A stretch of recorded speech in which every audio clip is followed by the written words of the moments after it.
Donc, je voudrais vous parler de cette formidable enquête basée sur un sondage exclusif. C'est un groupe en plus qui vaut vraiment la peine d'être suivi.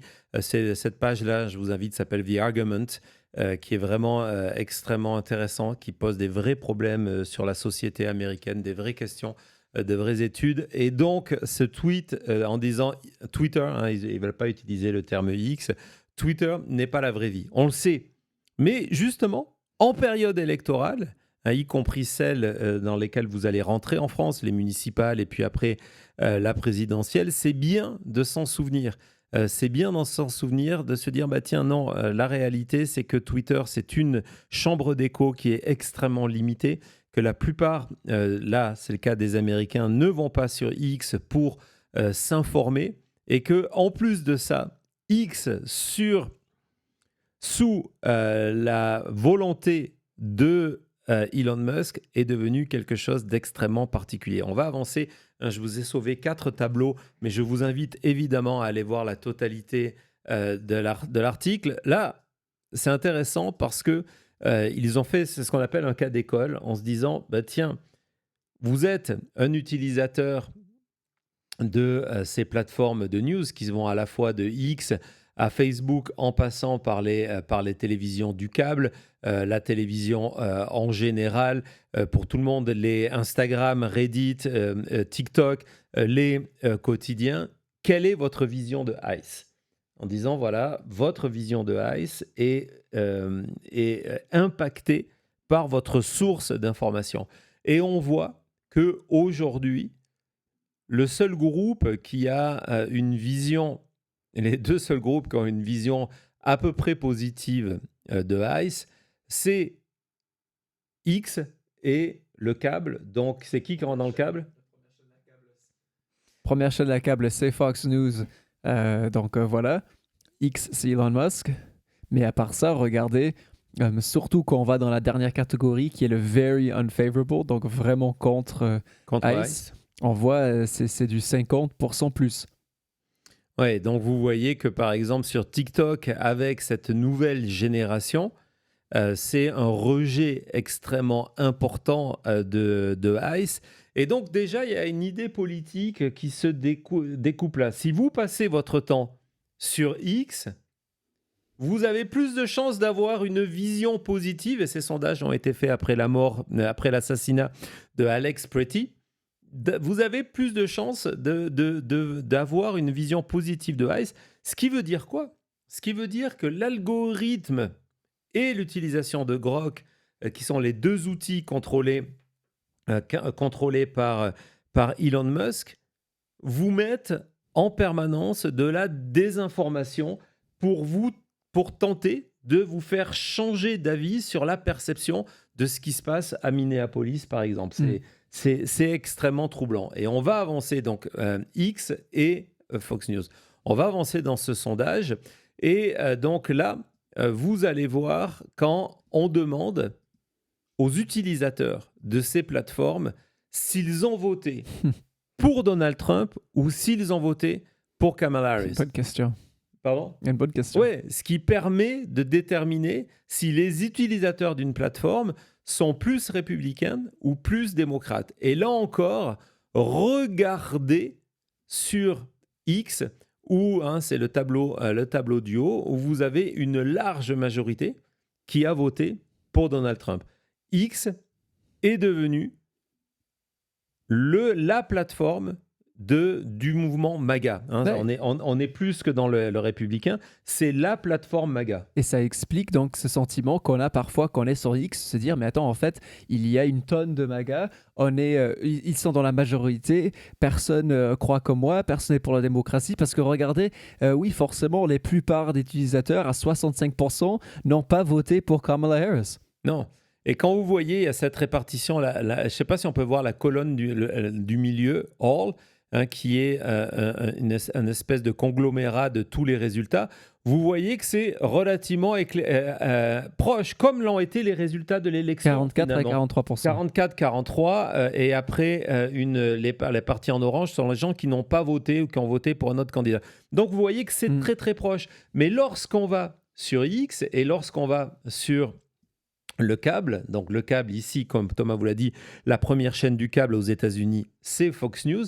Bah, vous voyez que ce sont principalement des utilisateurs MAGA, et c'est pour ça que ça fausse votre expérience. Vous avez le sentiment, je trouve que c'est très bien de l'avoir dit, ça vous donne ce sentiment d'isolation encore plus fort, parce que vous dites, ah ben finalement, il y a peut-être que moi qui pense comme ça, je dois me tromper. C'est un réflexe humain. Non, vous êtes dans une chambre d'écho pro-MAGA. Et on va continuer, et c'est plutôt pour le coup une bonne nouvelle, parce que regardez, lorsqu'on va demander aux Américains comment ils ont leur news, bah, on se rend compte que X, en fait, c'est la dernière source, c'est ça, pour avoir les news. Et pour voir s'ils approuvent de Trump. Regardez ça, c'est pas la catégorie qui approuve le plus de Trump, c'est encore une fois X, et pas que d'un peu. Quand vous mettez ensemble les deux catégories bleues qui est strongly approved et somewhat approved, donc les deux catégories de on approuve énormément ou on approuve tout court, regardez, ben voilà, on a fait les 50%. Donc encore une fois, on le sait très bien que ça ne représente pas la réalité de comment on voit Trump, mais sur X, il n'y a que 38% qui sont fortement opposés au programme de Trump.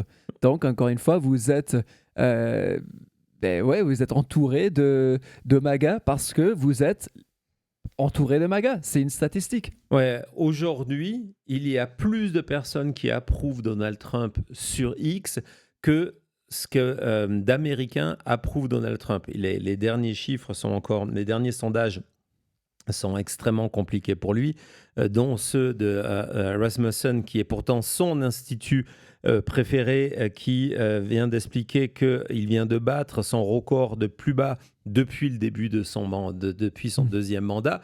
Mais regardez comment c'est disproportionné.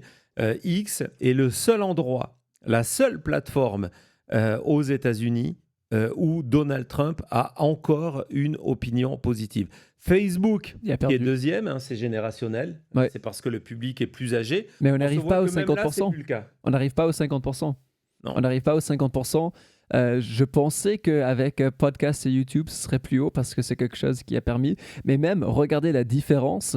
Il y a plus de 5% de différence entre X et quelque chose comme Facebook, et 10% entre X et Fox News même. Et quand on tombe sur la catégorie opposée, le contraire, qui sont les gens qui s'informent, on rentre encore dans cette discussion sur l'éducation, parce que plus le public est informé, plus il rejette Donald Trump, dont les lecteurs de magazines vont rejeter Donald Trump.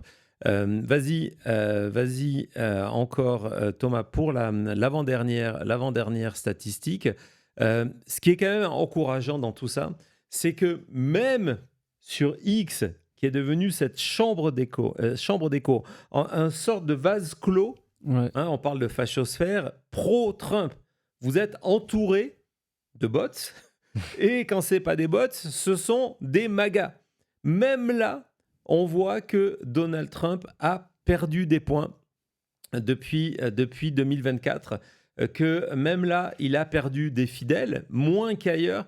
Mais regardez sur TikTok, comment TikTok avait été utilisé par Donald Trump pour l'élection de 2024, et combien la jeunesse américaine est en train de décrocher. C'est pas pour rien que Donald Trump a validé le fait que TikTok appartienne désormais à des pro-Trump, des pro-MAGA, parce que cette statistique-là, il va falloir l'améliorer dans le cadre des prochaines élections. On a déjà vu comment l'algorithme, c'était un sujet que je voulais peut-être faire pendant 45 minutes, a déjà changé sur TikTok depuis ce changement de contrôle. Parce que oui, moins 25, c'est énorme. Et même quand tu reviens sur X, tu as raison, moins 10 sur X, ça veut dire que même s'il y a autant de Trump sur X, il est en train de perdre même là son soutien dans sa chambre d'écho. Et là, pour le coup, ce sont des MAGA. Oui. Donc, il est en train de perdre des points chez les MAGA. Et puis, la dernière statistique, vraiment, je vous recommande d'aller lire cette enquête qui est intéressante et qui est rassurante. C'est quand on vous dit que Twitter, ce n'est pas la vraie vie. Non seulement, vous avez vu, c'est un c'est un vase clos dont la population est majoritairement MAGA, mais dans la réalité, X est la dernière source où les Américains vont chercher l'information. Alors vous allez me dire, Facebook en premier, c'est pas forcément plus encourageant, mais en tout cas, c'est une réalité. Et le deuxième, pourquoi je le souligne? Parce qu'on en parle très souvent ici, c'est la télévision locale. La télévision locale, les magazines, les journaux. Mais vous voyez X, oui, alors X, Elon Musk, il n'y a aucun doute, nous sommes dans l'extrême droite, mais vous le voyez, ce n'est pas l'endroit où les Américains ne vont pas chercher le plus d'informations parce que X, ce n'est pas la même vie. Alors tout ça, ça nous ramène évidemment, pour conclure, à ce même qui a été posté par Donald Trump, qui a été, même si ce n'est pas lui qui l'a posté, qui est resté sur son site pendant 12 heures, qui a été défendu dans un premier temps par son administration.